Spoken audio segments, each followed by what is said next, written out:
ඉරානයට එල්ල වුණු ප්‍රහාරය අපි තරයේ හෙලා දකිනවා. ඒක ජාත්‍යන්තර නීතිය උල්ලංඝනය කිරීමක්.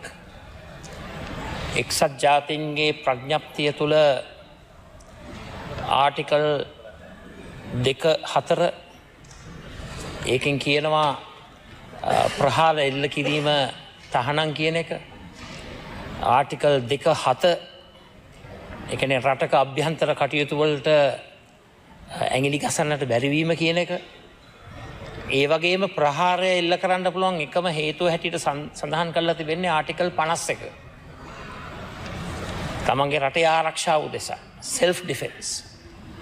ඇත්ත වශයෙන්ම අපි එක හඬින්ම පාර්ලිමේන්තුවක් හැටියට මේ අවස්ථාවේ මම යෝජනා කරනවා ඉරානයට එල්ල කරපු ඒ ප්‍රහාරය ස්වෛරී රටකට එල්ල කරපු ප්‍රහාරයක්. එහි ස්වෛරීත්වයේ භෞමික අඛණ්ඩතාවය උල්ලංඝනය කරපු අවස්ථාවක්.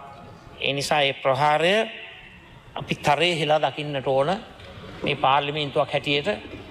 ඒ නිසා මම විශ්වාස කරනවා මම හිතන්නේ රාජ්‍යයත් හොඳයි ඒ වගේ ප්‍රකාශයන් නිකුත් කරොත්.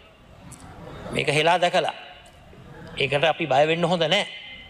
ඒ වගේම අපි කියන්නට ඕන බොහොම පැහැදිලිව පෙරලා ප්‍රහාර එල්ල වෙලා තිබෙනවා එමිරේට් රාජ්‍යයට, සෞදි අරාබියාවට, කුවේට්, කටාර්, බාරේන් මේ යනාදී රටවල් සමූහයකට ඒ එල්ල කරපු ප්‍රහාරත් අපි හෙලා දකින්නට ඕන.